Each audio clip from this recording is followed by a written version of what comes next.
तीन जादुई फौजी। बॉर्डर के पास एक गांव था। गांव से 2 किलोमीटर दूर एक बहुत बड़ा जहां पर बॉर्डर था। उस जंगल की रक्षा के लिए बॉर्डर पर 3 फौजियों को तैनात किया गया था। वो जंगल हजारों जंगल में बहुत ही खूंखार जानवर रहते थे। गांव वालों का मानना था कि जंगल की रक्षा स्वयं जंगल तीनों फौजी दिन रात ड्यूटी करके बॉर्डर और जंगल की रक्षा करते थे। जंगल बहुत घना था, इसलिए हमेशा आतंकवादियों का खतरा। 3 फौजियों को बॉर्डर पर अलग अलग जगह तैनात किया गया था।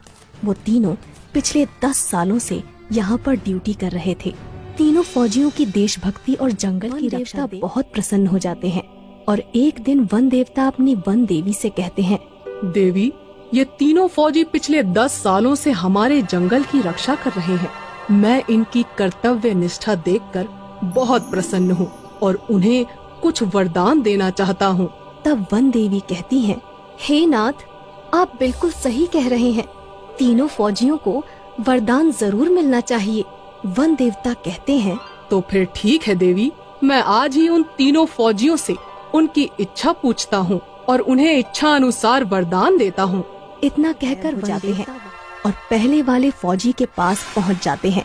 वो पहला फौजी अचानक से वन देवता को देखकर आश्चर्यचकित हो जाता है और कोई जादुई भूत समझकर अपनी बंदूक से वन देवता को गोली मार देता है।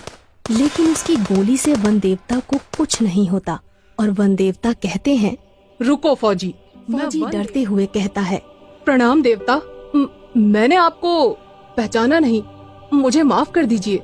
तब वन देवता कहते हैं, कोई बात नहीं फौजी, तुम पिछले 10 सालों से लगातार इस जंगल की रक्षा कर रहे हो। मैं तुम्हारी कर्तव्य निष्ठा से बहुत प्रसन्न हूँ और तुम्हें एक वरदान देना चाहता हूँ। इतना सुनकर वो फौजी बहुत प्रसन्न होता है, लेकिन फिर वो सोच में पड़ जाता है कि वन देवता से क्या वरदान मांगूं। मुझे सोना चांदी मांगना चाहिए, लेकिन भला मैं सोना चांदी का करूँगा क्या? वैसे भी मेरी उम्र रिटायरमेंट होने को है। तब वन देवता कहते हैं, क्या सोच रहे हो फौजी? तुम जो भी वरदान मांगोगे मैं तुम्हारी इच्छा अवश्य पूरी करूँगा। तब वो फौजी कहता है, वन देवता, मैं सोच रहा हूँ क्या वरदान मांगूं? तब वन देवता कहते हैं, मुझे कोई जल्दी नहीं है, तुम चाहो तो अच्छी तरह से मांग सकते हो, तब तक के लिए मैं चलता हूँ। इतना कहकर वन देवता अंतर ध्यान हो जाते हैं। वन देवता के जाते ही वो फौजी लगातार सोच में पड़ जाता है कि उसे क्या वरदान मांगना चाहिए। वो अपने मन में सोचता है, मेरे पास भगवान का दिया हुआ सब कुछ है, एक अच्छी बीवी है, 2 बाल बच्चे हैं और सभी की जिंदगी खुशी खुशी गुजर रही है। मुझे अपनी देश की रक्षा के लिए कुछ मांगना चाहिए।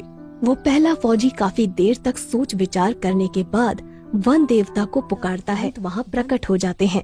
बोलो फौजी, तुम्हें क्या वरदान चाहिए? तब वो फौजी कहता है, वन देवता जी, मेरे पास सब कुछ है, लेकिन आप मुझे एक जादुई बंदूक प्रदान करें। उस बंदूक से मैं जो कुछ भी मांगू मेरी वो इच्छा पूरी हो जाए। इसके बाद वन देवता कहते हैं, जैसी तुम्हारी इच्छा, मैं तुम्हें एक जादुई बंदूक प्रदान करता हूँ। इस बंदूक की मदद से तुम कुछ भी कर सकते हो। इसके बाद वन देवता उस फौजी को एक जादुई बंदूक प्रदान करते हैं और वहाँ से गायब हो जाते हैं। वन देवता के जाते ही वो पहला फौजी कहता है, मुझे इस जादुई बंदूक का टेस्ट करना चाहिए। मुझे बहुत तेज भूख लगी है, मुझे शाही खाना चाहिए। और इतना कहते ही उस फौजी के सामने बहुत सारा जाता है। वो फौजी खाना खाने लगता है। इसके बाद वन देवता दूसरे फौजी के पास पहुंचते हैं। दूसरा फौजी उस समय जंगल के पास मौजूद एक तालाब में नहा रहा था। वन देवता को देखते ही वो फौजी थोड़ा घबरा जाता है और कहता है, अरे तुम कौन हो? तब वन देवता कहते हैं, घबराओ मत फौजी, मैं वन देवता हूँ।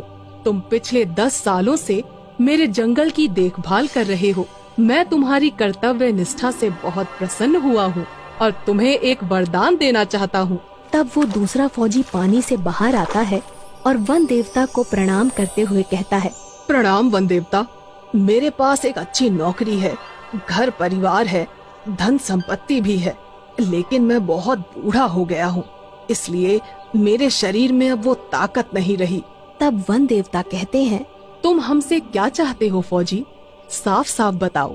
तब वो दूसरा फौजी कहता है, वन देवता, आप मुझे एक जादुई छड़ी प्रदान करें जिससे मेरी हर इच्छा पूरी हो।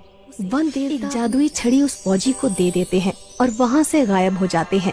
जादुई छड़ी पाकर दूसरा फौजी बहुत खुश होता है और जादुई छड़ी से कहता है, हे जादुई छड़ी, मुझे फिर से जवान कर दो।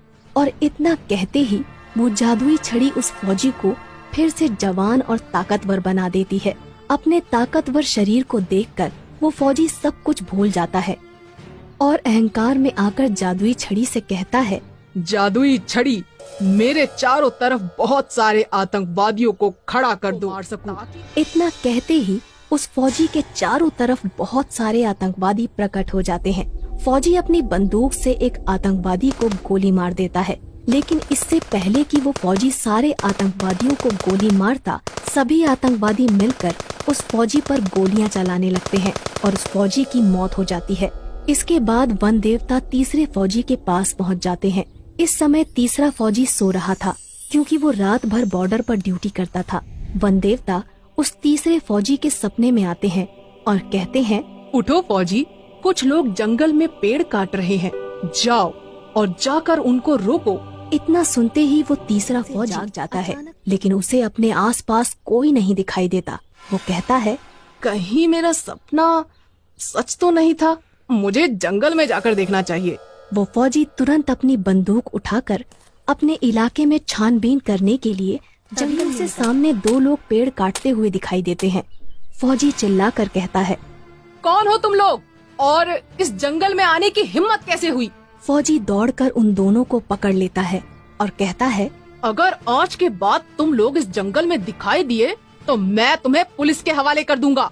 इसके बाद वो दोनों आदमी वहाँ से अचानक वन देवता वहाँ प्रकट हो जाते हैं। वाह फौजी वाह, तुम्हारी वजह से ये जंगल सुरक्षित है। मैं वन देवता हूँ और तुम्हारी कर्तव्य निष्ठा देखकर मैं तुम्हें एक वरदान देना चाहता हूँ। मांगो फौजी, तुम क्या मांगना चाहते हो? तीसरा फौजी थोड़ा सोच विचार करके वन देवता से कहता है, वन देवता, मैं जब भी अपनी वर्दी पहनकर बॉर्डर पे जाऊं तो मुझे कोई देख ना पाए, मैं अपनी वर्दी पहनकर गायब हो जाऊं। तब वन देवता कहते हैं, एक बार और सोच लो वत्स, तुम चाहो तो कुछ और भी मांग सकते हो। वो तीसरा फौजी थोड़ा अड़ियल था। वो वन देवता से यही वरदान देने को कहता है। वन देवता उसे वरदान देकर वहाँ से चले जाते हैं।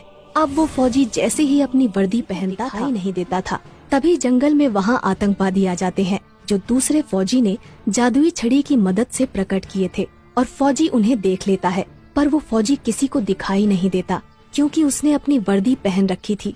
फौजी अपनी बंदूक उठाता है और एक एक करके सारे आतंकवादियों को मार देता है।